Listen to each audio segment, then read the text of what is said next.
Hello বন্ধুরা, welcome back to আমার channel Saraswati blog. আজকে আমি চলে যাব অনেক দূর, কিন্তু কোথায় যাব সেটা আমি তোমাদেরকে ভিডিওর মাঝখানে দেখাবো বা বলবো। আমাদের বাসটাই চলে এসছে, বাসটির নাম এক্সপ্রেস লাইন। তো আমরা এবার লাগেজপত্র সব বাসের ভেতরে ঢোকাবো। আমরা বাসে উঠছি মধ্যমগ্রাম থেকে। আগেই বলেছি যে কোথায় যাব সেটা তোমাদেরকে আমি ভিডিওর মাঝখানে বলবো। তো বাসের ভেতরটা দেখতেই পাচ্ছ কতটা সুন্দর। বাসের ভেতরে কি কি আছে আমি সমস্ত কিছু তোমাদেরকে বলবো। আমাদের সিট নাম্বার আছে 4-5, এই জন্য আমাদেরকে ওপরে যেতে হবে। তো আমি প্রথমে আমার সিটে উঠি, তারপরে আমি সমস্ত কিছু দেখাবো। আমাদের বাস ভাড়া পড়েছে 1500 টাকা। সিজন অনুযায়ী ভাড়া কম বেশি হয়। তো এবার আমি দেখাবো বাসের ভেতরে কি কি আছে। তো প্রথমেই দেখাবো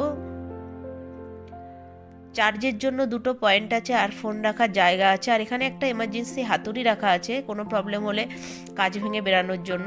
আর এখানে আছে এসি, মাথার দিকে 2টো আছে আর পায়ের দিকে 2টো আছে। আর এখানে আছে বসার জন্য সিট, আর আছে শোয়ার জন্য 2টো পিলো, আর এদিকে আছে 2টো কম্বল, আর ওপরে ব্যাগপত্র রাখার জন্য জায়গা। আমরা আসার সাথে সাথেই আমাদেরকে 2টো জলের বোতল দেওয়া হয়েছে। বাসের ভেতরটা খুবই সুন্দর। আমরা কথা বলতে বলতে চলে এসেছি বারাসাত কলোনি মোড়ে। এখান থেকে প্যাসেঞ্জার উঠবে আর আমাদের বাসটি গিয়ে দাঁড়াবে চেকপোস্টে। সেখানে সবাই ওয়াশরুমে যেতে পারো আর টিফিন করে নিতে পারো। চেকপোস্ট থেকে টিফিন করে আমরা বেরিয়ে গেছি। এবার আমাদের গাড়ি দাঁড়াবে সেই কৃষ্ণনগরে গিয়ে। ওখানে গিয়ে আমাদেরকে রাতের ডিনারটা করতে হবে। A few moments later. ঘড়িতে ঠিক বাজে 11টা। এখন আমরা ঢুকে গেছি কৃষ্ণনগরে। আমরা যে রেস্টুরেন্টটার এসেছি সেই রেস্টুরেন্টটার নাম শঙ্কর মিষ্টান্ন প্রতিষ্ঠান। তো আমি এখন ভেতরে চলে যাব, এখান থেকেই ডিনারটা সেরে নেবো। একেবারে ওয়াশরুমে ঘুরে বাসে উঠবে, কারণ বাস আর দাঁড়াবে সেই ভোরবেলাতে। তো আমি এখানে নিয়েছি 4টে রুটি আর চিকেন কষা, আর সাথে সরভাজা। ডিনার ছেড়ে বাসে উঠে পড়েছি, বাসও ছেড়ে দিয়েছে। এবার দেবো একটা টানা ঘুম। দেখা হচ্ছে কালকে সকালে। A few moments later. এখন বাজে ভোর 4:30। গাড়ি এসে দাঁড়িয়েছে ডালখোলা। এখানেই সবাইকে ওয়াশরুমে যেতে হবে। এই গাড়িতে সমস্ত কিছু ভালো, কিন্তু আমার খারাপ লাগলো সব থেকে এটা যে গাড়িতে কোনো ওয়াশরুম নেই।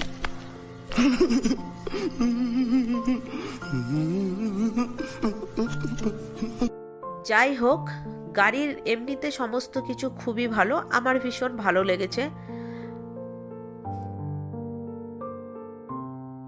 এখন বাজে 6:30।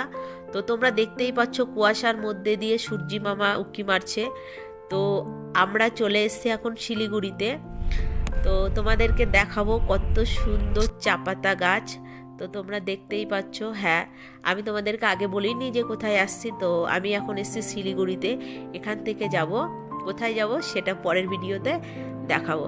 তো এখন বাজে 8টা। আমরা বাস স্ট্যান্ডে চলে এসেছি, এখানে নেমে যাব। আমরা সমস্ত কিছু অনলাইনে বুকিং করে এসেছি। কোথায় যাব, কোথায় ঘুরবো, কি করব, সমস্ত কিছু আমি তোমাদেরকে দেখাবো।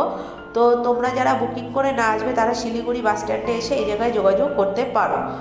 তো আমরা কোথায় যাব সেটা অবশ্যই ভিডিওতে দেখাবো। তো তার আগে বলে দিই, এখান থেকে আমরা একটা হোটেল ভাড়া নেব ফ্রেশ হওয়ার জন্য। 1 ঘন্টার জন্য একটা হোটেল ভাড়া নিয়েছিলাম 600 টাকা। তো আমরা কোথায় যাব এখান থেকে ফিরে সেটা তোমাদের পরের ভিডিওতে দেখাবো।